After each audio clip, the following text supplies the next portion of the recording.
Hey everyone, welcome back to my channel. So this is a completely unplanned video. But here I am because Phainon leaks just got released and I just simply cannot contain myself. If you're not interested in leaks, I'm gonna talk about it, so I'll see you in the next one. I've already planned out my next big video, so stay tuned. But otherwise, bye. But for everyone else who's excited and who has looked at the leaks, let's talk about it because I want to scream in a happy way, of course. Usually I'm more of a doom poster. I'm a negative Nancy. Yeah, I'm more on the negative side because I have high expectations. But oh my god, Phainon just blew me away. So let's get started. And apologies if it's a little bit loud because it's hot as hell in here and I have the fan running in the back. So, alright. So I love Phainon because I'm incredibly partial to knight characters, especially if they're heroic. So, you know, it was destined to be. I'm already very partial to these sort of characters. And you know what I love even more about these morally upright characters? Breaking them into pieces. Okay, with all jokes aside, yeah, I love him and I really like all his animations based on his lore and the trajectory of his character narrative, etc. So let's look at those animations, shall we? So he checks a letter, and I'm not sure if I'm supposed to recall anything from this. Is this a reference? Because I swear I do not remember.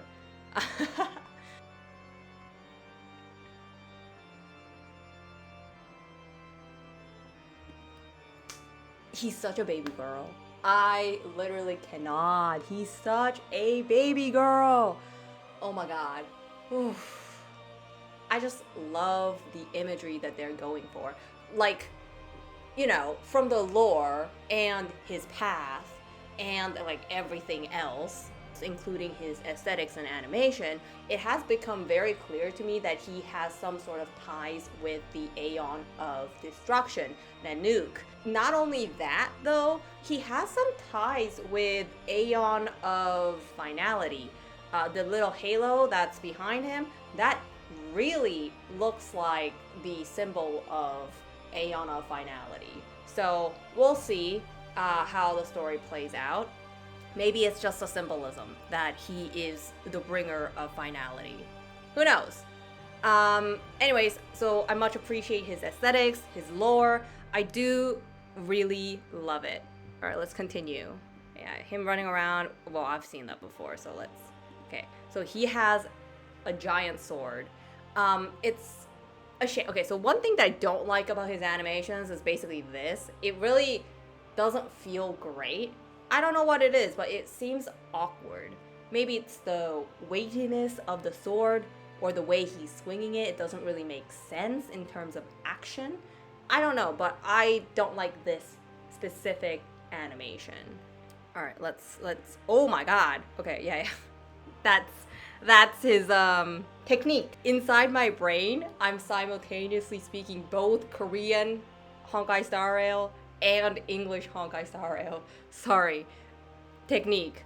His technique is awesome. It looks great. I know what it does, so utility-wise, it's great, but also just animation-wise, incredible. Alright. So it's the sword slash that I don't like.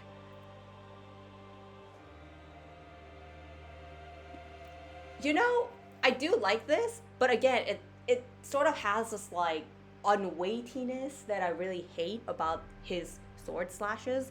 Maybe it's because his sword is just like really weird looking. Not in the aesthetic sense, but like it doesn't really look like a sword, right? It's far from a traditional sword. But yeah, it's so great. I love the effects. Okay.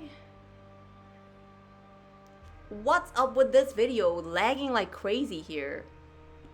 Okay, I think I might have to find a YouTube video. Hold on. Next is his alt, and again, the part that I really appreciate about his design, at least here, is that, again, his ties with the nuke is again and again reiterated. Like, he is literally going through destruction himself. Look at his body. There are damages, physical damages to his body as he transforms into his second form. And also, Nanook is kind of yellow, right? He has shattered cracks and yellow stuff is spilling out of him. So I really like this lore accurate aesthetics and design.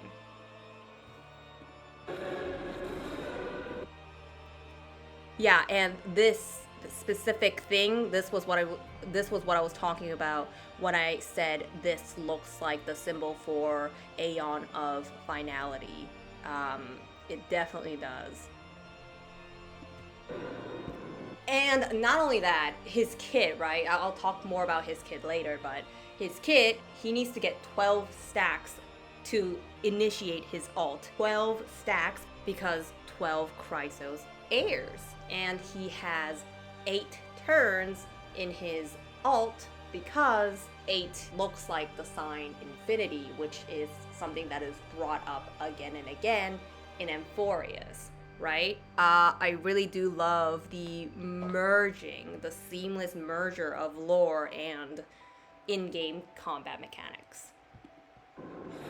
Anyway, he's in his ult. Oh, also, okay. I know this is sort of like unrelated, but as a Grand Blue Fantasy player, don't you think Kevin sort of looks like Lucilius from Grand Blue Fantasy? Am I the only one who thinks that way? Or maybe there's something there. Don't get me wrong, I love Lucilius, I love Belial, I love Bubs, you know, I love all the trios. I love them to bits. So the homage, if it's there, I appreciate it, because Grand Blue Fantasy is one of my favorite games of all time in terms of lore. With a caveat, okay, you know what? Actually, I take that back. It's not my favorite game, but it has some good lore sometimes, very rarely. Anyways, so he kind of looks like Lucilius, or if you prefer it, Fa San, right? He looks like Fa San. Okay, so I'm very partial to his transformed version. All right, let's continue. So again, I noticed that the red blocks that keep on coming in and out as he is committing his attack, this is something that we've seen in game, right? Some kind of error that is persisting in the world. We have to clear some of these that were blocking the way, right? So again, very deeply merged with the lore of Amphorius. All right. This is his like enhanced skill, I guess.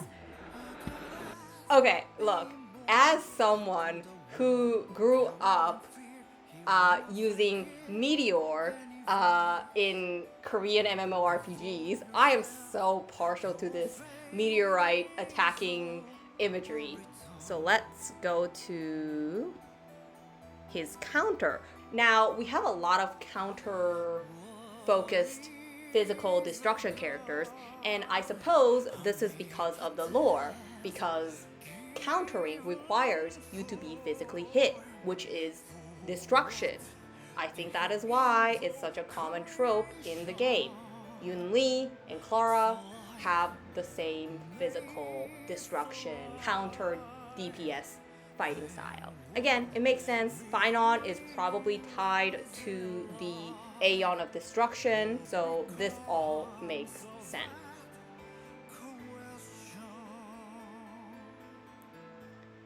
Bam! Okay, I love the fact that he does not even get phased.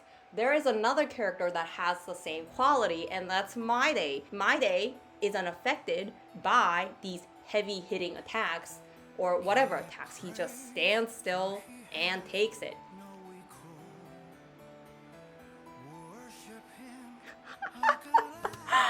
I'm melting away. It's great. I love it. I love it. You cannot tell me that, you know, a possible emanator of destruction will just do a tiny counter here and there, okay? We gotta destroy things. Even the planet that we're standing on is not safe from our destruction. So that's his counter. So after Phainon takes his 8 turns, he will do this final turn that does like a very big attack. And this is showing that animation. He is literally just... He's just resetting the world. He's just resetting the entire planet. Just destruction. Nothing remains. And the best part is that he just returns to being a baby girl. Like, look at that. It's so compelling that... Okay, look. I don't actually like the fact that Phainon's alt is AV locked and that everyone just disappears, everyone just goes away when Phainon enters his alt, right? There's no other teammate on the field. So initially, when I heard that, I was like, that fucking sucks. That's ass. I don't want it to be like that. But looking at his animations, it's kind of making sense. I think Phainon is removing teammates off of the area because he doesn't want to hurt them, right? Because he's going to destroy everything. He's trying to save them from himself and his destruction. So that's what I think. So I'm torn about this mechanic, basically. But, you know, animations-wise, very great. Very good. Goodly, godly, very good. Next is, okay, let's look at some Lightcone Art. So, again, he is in the process of this, I don't want to read this, but it sounds sad from what I can tell. Snowy, see you tomorrow. I read that, I'm like, that's sad. Alright, so let's look. The wearer's base speed increases by 12, 14, 16, 18, 20 when the wearer deals damage, ignores 18, 21, 24, 27, 30% of target's defense. After the wearer uses ultimate, obtains Blazing Sun, which is removed at the start of the turn. When Blazing Sun is active, increase the wearer's damage dealt by 18, 21, 24, 27, and 30%. So, I'm gonna say I told you so here because when I was talking about Sunday and Sunday's Eidolons, I predicted several types of characters to be released, and one of Sunday's Eidolons contain defense shred, okay, which works best when it's stacked on top of other defense shred. And I think this is a clear case of Sunday's Eidolons actually benefiting these DPSs specifically because they have a defense ignore built into their kit. Or Lightcone, sorry. So I guess I'm correct. Ha ha ha. Who knew that you could guess the trajectory of the game by looking at the meta Irony character? Who knew? I'm gonna pat myself on the back here. Good work, Chihaku. Good work. Based on the stats the Lightcone is providing, it's very clear that the base speed is going to be incredibly important. So we'll put a pin on that. Otherwise, this Lightcone is pretty universal, and unfortunately, it's going to be pretty important for Phainon from what I can tell. Alright, let's look at some Eidolon art. So we have Kevin, sorry. We have Phainon with his back turned to us. We have his eye, and then we have this. Now, I don't play Honkai Impact 3rd, but I've seen this screen capture of Kevin holding his sword like that. Like, I've seen the exact screen capture, okay? And Kevin in that photo, in that screen capture, is holding the lance that Trailblazer got from Billabong, the fire lance. So, nice callback. Love that for us. And the fourth Eidolon, okay, look. I'm gonna be honest, I looked at the 4th Eidolon art and I'm like, I kind of want to get his E4. Now, am I that crazy? I might just be. I have like 800 pulls. I don't know if I can get there, but I'm definitely getting at least E2. But yeah, E4 is definitely tempting me. E5 is kind of standard, just showing us his neck area, and E6 is his transformed form. So that's his art. Now we will look at his kit very briefly, but first we gotta look at some Lightcones. So these Lightcones are absolutely adorable. I love them, all of them. Maybe not Tribbies. I have no feelings toward Cypher yet. I haven't even seen her in the story because I haven't done the story yet. Okay, look, I don't mean 3.3 story. I mean 3.2 story. I still have not done that yet. So I'm very, like, I don't care about Cypher at all. So I don't really care about her, but the art is really cute, so that's that. But otherwise, I really love adding lore to characters in this way, because you're actually getting some visual component to the lore, right? You look at this Lightcone and see Anaxa with his eye, with him grabbing his eye. This is probably referring back to the time where he lost his eye, back in the day. And I don't know what the hell is happening with the fat fuck, but yeah, I guess. And Phainon! I suppose this is before his entire village got killed. Maybe not. I'm not too sure. Maybe not. But I love getting a sneak peek of when they were like as a child. So amazing. I really love all the new Lightcone art. Now, as someone who swore I'm not gonna spend any more money on Honkai Star Rail, will I buy them? I'm not sure. Maybe I'll bend. But so far, I'm pretty good. I don't want to really spend money on the game. Maybe 3.2 story and 3.3 story will blow me away, and I'll be happy to give them some buckaroos for whatever marvelous creation they allowed me to experience. But as it stands, I probably won't get it. We'll see. The second one that I really wanted to talk about was My Day. Look at this. He is so incredibly adorable. Oh my god. Like, seeing baby My Day was such a healing experience because he had it rough, okay? I know Phainon had it rough, but oh my god. I am so partial to My Day because I think his story is the best in the entire game. If you are curious about why I think the way that I do, please watch this video that I made about My Day's story. I argued it's a pretty good video, so you should watch it. You should watch it.